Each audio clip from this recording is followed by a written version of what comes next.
Perkenalkan, nama saya Tari Dwi Ramadhani dengan NPM akhir 040.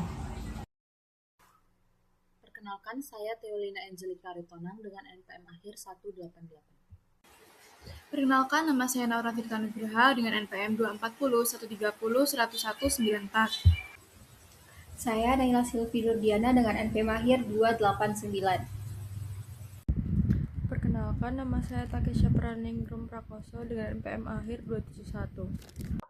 Nama saya Lutfi Hidayah dengan NPM 240 130 10 374. Perkenalkan, nama saya Bella Ananta Kitasari dengan NPM akhir 378. Baik, pada bagian ini akan dijelaskan mengenai komponen ekuitas pemegang saham. Nah, ekuitas pemegang saham itu merupakan hak residual atas aset perusahaan setelah dikurangi seluruh liabilitas atau kewajiban perusahaan. Nah, dengan kata lain, ekuitas itu menunjukkan nilai kekayaan bersih yang dimiliki pemegang saham dalam suatu perusahaan. Nah, komponen pertama adalah modal disetor, yaitu modal yang berasal dari investasi pemegang saham. Nah, modal disetor meliputi saham biasa, saham preferen, dan agio atau premium saham.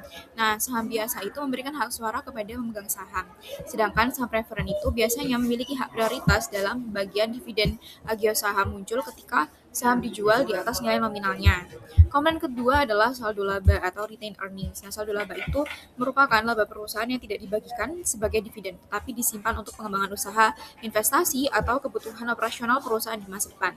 Semakin besar saldo laba, maka biasanya menunjukkan kemampuan perusahaan dalam menghasilkan keuangan yang stabil. Selanjutnya terdapat akumulasi penghasilan komprehensif lain atau accumulated OCL.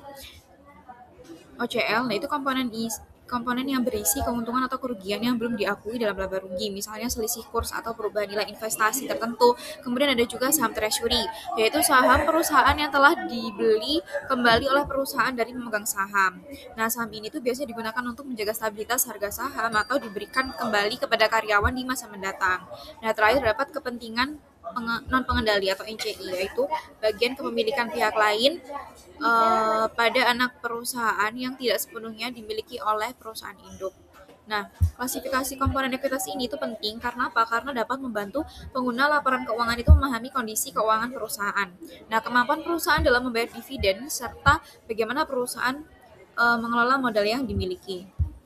Konteks manajemen risiko pada ekuitas, yaitu ada manajemen risiko pada ekuitas bertujuan untuk menjaga keakuratan pencatatan modal dan laba, memastikan transaksi ekuitas telah diotorisasi, mencegah manipulasi laporan keuangan, melindungi kepentingan pemegang saham. Risiko pada ekuitas dapat muncul akibatnya yaitu kesalahan pencatatan, manipulasi laba ditahan, pembagian dividen yang tidak sesuai, perubahan struktur modal tanpa persetujuan, dan terakhir kelemahan pengendalian internal. Selanjutnya ada dampak risiko ekuitas, yaitu satu, selesai laporan keuangan, kedua, menurunnya kepercayaan investor, yang ketiga, pelanggaran regulasi, yang keempat, kerugian reputasi perusahaan. Selanjutnya, apa sih risk register ekuitas itu? Nah, itu adalah sebuah dokumen pencatatan risiko yang berhubungan dengan pengelolaan ekuitas atau modal perusahaan yang digunakan untuk mengidentifikasi, menilai, memantau, dan mengendalikan risiko agar tidak mengganggu kestabilan keuangan perusahaan. Nah, risk register ini membantu perusahaan mengetahui risiko-risiko pada aspek ekuitas seperti penurunan nilai saham, kerugian perusahaan, kesalahan pencatatan modal, maupun perubahan struktur kepemilikan saham, sehingga perusahaan dapat menyiapkan langkah mitigasi yang lebih tepat lagi. Seperti itu. Pada bagian ini, risiko pada ekuitas dapat dipahami sebagai potensi penurunan nilai modal pemegang saham akibat berbagai faktor yang memengaruhi kondisi perusahaan. Ekuitas sangat berkaitan dengan nilai perusahaan karena mencerminkan kepentingan pemilik atau investor. Jika perusahaan itu menghadapi gangguan keuangan, operasional, maupun tata kelola, maka nilai ekuitas itu dapat menurun melalui turunnya harga saham, laba ditahan, atau kepercayaan pasar. Nah, risiko utama pada ekuitas itu terdiri dari beberapa jenis. Risiko pasar muncul akibat perubahan suku bunga, inflasi, atau kondisi ekonomi yang mempengaruhi harga saham. Risiko tata kelola berkaitan dengan lemahnya pengawasan, fraud, atau konflik kepentingan manajemen. Selain itu, Terdapat risiko struktur kepemilikan, risiko operasional seperti kegagalan proses bisnis, serta risiko reputasi yang dapat muncul karena skandal atau pelanggaran hukum perusahaan. Secara keseluruhan, risiko-risiko tersebut dapat berdampak langsung pada kesejahteraan pemegang saham.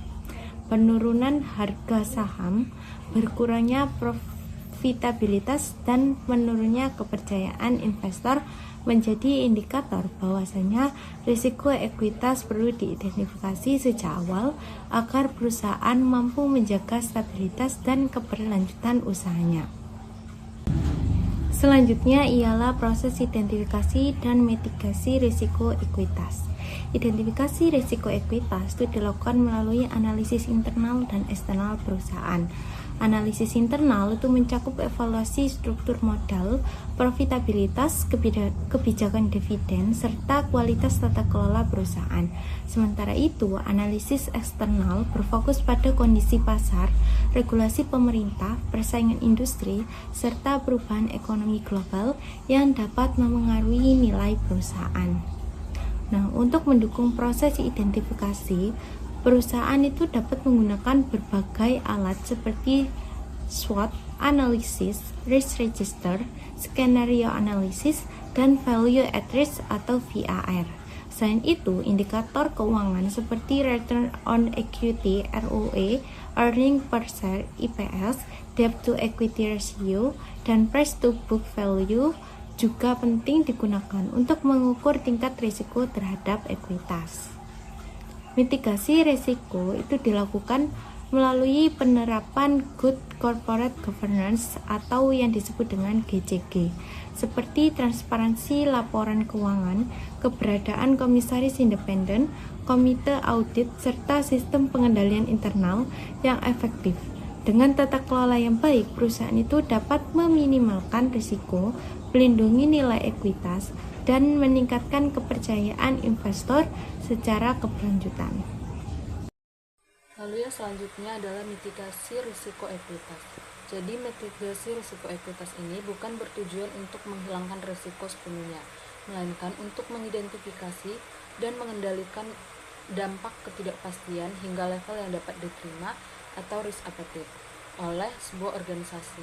Maka hal ini dilakukan untuk melindungi aset dan memberikan keyakinan memadai dalam mencapai sasaran strategis perusahaan. Lalu, keberhasilan mitigasi risiko ini juga sangat bergantung pada implementasi GCG atau Good Corporate Governance. Jadi prinsip transparansi, akuntabilitas, dan independensi ini memastikan bahwa pengawasan oleh Dewan Komisaris dan pelaksanaan kebijakan oleh direksi dilakukan secara objektif tanpa benturan kepentingan. Lalu berdasarkan jenis resikonya, diferensi mitigasi ini dibagi menjadi dua bagian, yaitu yang pertama adalah risiko tidak sistematis dan risiko sistematis. Untuk risiko tidak sistematis ini bersifat spesifik. Perusahaan ini dimitigasi melalui diversifikasi portofolio yang memiliki 15 hingga 20 saham dari berbagai sektor industri yang dianggap cukup untuk mengeliminasi sebagian besar risiko spesifik ini. Sedangkan untuk risiko sistematis, yaitu risiko pasar yang tidak dapat didiversifikasikan, dikelola melalui alokasi, yang mana ini dikelola melalui alokasi aset yang disiplin dan strategi lindung nilai atau hedging menggunakan instrumen derivatif seperti kontrak berjangka atau future atau opsi atau option. Maka mitigasi yang efektif itu harus selaras dengan regulasi Otoritas Jasa Keuangan atau OJK dan diintegrasikan ke dalam budaya organisasi, sehingga budaya sadar risiko dan sistem pelaporan pelanggaran atau whistleblowing system menjadi benteng terakhir dalam mencegah kerugian akibat kegagalan operasional atau tindakan fraud. Maka secara keseluruhan, manajemen risiko ekuitas yang solid itu mengintegrasikan teknik kuantitatif yang canggih dengan kerangka tata kelola yang kuat untuk menjaga stabilitas keuangan dan pertumbuhan nilai bagi pemegang saham secara berkelanjutan. Lalu selanjutnya di sini ada komponen risk register ekuitas. Risk register ekuitas adalah daftar risiko yang berkaitan dengan akun ekuitas atau permodalan. perusahaan beserta penyebab, dampak, dan cara pengendaliannya. Biasanya itu dipakai dalam audit, manajemen risiko, atau pengendalian internal. Lalu berikutnya ada komponen risk register ekuitas. Yang pertama yaitu ada identifikasi resiko, yaitu menjelaskan resiko yang dapat terjadi pada akun ekuitas. Lalu yang kedua ada penyebab resiko, yaitu faktor yang menyebabkan resiko itu terjadi. Lalu yang ketiga ada dampak resiko, yaitu akibat yang ditimbulkan jika resiko itu terjadi. Lalu yang keempat ada kemungkinan atau likelihood, yaitu tingkat kemungkinan resiko terjadi. Lalu yang kelima ada dampak atau severity, yaitu tingkat besar kecilnya pengaruh resiko terhadap perusahaan. Lalu yang keenam ada level resiko, yaitu hasil penilaian dari kemungkinan dikali dampak. Lalu yang ketujuh ada pengendalian yang sudah ada, yaitu sistem atau prosedur yang sudah diterapkan perusahaan untuk mengurangi resiko. Lalu yang kedelapan yaitu ada rencana mitigasi resiko, yaitu tindakan tambahan untuk meminimalkan resiko. Lalu yang kesembilan ada penanggung jawab resiko, yaitu pihak yang bertanggung jawab mengelola resiko. Lalu yang terakhir ada status resiko, yaitu menunjukkan kondisi resiko saat ini. Pada slide ini dijelaskan mengenai lingkungan pengendalian pada siklus pendapatan. Lingkungan pengendalian merupakan fondasi dari seluruh sistem pengendalian internal karena mencerminkan budaya dan integritas dalam organisasi. Jika lingkungan pengendalian lemah, maka pengendalian teknis lainnya juga akan mudah diabaikan atau terjadi manajemen override. Bagian pertama adalah pemisahan tugas atau segregation of duties. Tujuannya agar tidak ada satu individu yang memiliki kendali penuh atas suatu transaksi sehingga dapat melakukan sekaligus menyembunyikan kecurangan. Oleh karena itu, 3 fungsi utama harus dipisahkan, yaitu otorisasi transaksi, pencatatan transaksi, dan penyimpanan aset. Selanjutnya, pengawasan terhadap kinerja tim penjualan juga penting. Jika insentif terlalu berfokus pada volume penjualan saja, hal tersebut dapat mendorong perilaku berisiko seperti channel stuffing, lapping, atau penjualan fiktif. Untuk mengurangi risiko tersebut, perusahaan perlu menerapkan metrik penilaian yang seimbang, struktur komisi yang bijaksana, serta pelatihan etika secara berkala. Terakhir, terdapat prosedur verifikasi kontrak. Kontrak dengan nilai besar perlu ditinjau oleh beberapa fungsi seperti bagian hukum, keuangan, dan operasional. Hal ini bertujuan untuk mencegah kesalahan pengakuan pendapatan akibat adanya klausul kontrak yang tidak standar. Kemudian, sebagai kesimpulan, lingkungan pengendalian merupakan fondasi utama dari seluruh sistem pengendalian internal. Seluruh pengendalian teknis tidak akan berjalan efektif apabila pimpinan perusahaan atau tone at the top tidak menunjukkan komitmen terhadap etika dan integritas. Selain itu, pemisahan tugas atau segregation of duties menjadi benteng pertahanan paling penting dalam mencegah kecurangan, karena fungsi otorisasi, pencatatan, dan penyimpanan aset dilakukan oleh individu yang berbeda. Kemudian, sistem insentif yang terlalu berfokus pada target pendapatan jangka pendek juga dapat memicu perilaku berisiko seperti channel stuffing, lapping, hingga penjualan fiktif. Oleh sebab itu, perusahaan perlu menerapkan sistem pengawasan yang lebih seimbang dan menyeluruh. Terakhir, verifikasi kontrak yang dilakukan secara disiplin dan melibatkan berbagai fungsi perusahaan menjadi kunci untuk mencegah risiko hukum, risiko keuangan, maupun manipulasi pelaporan sebelum masalah tersebut terjadi.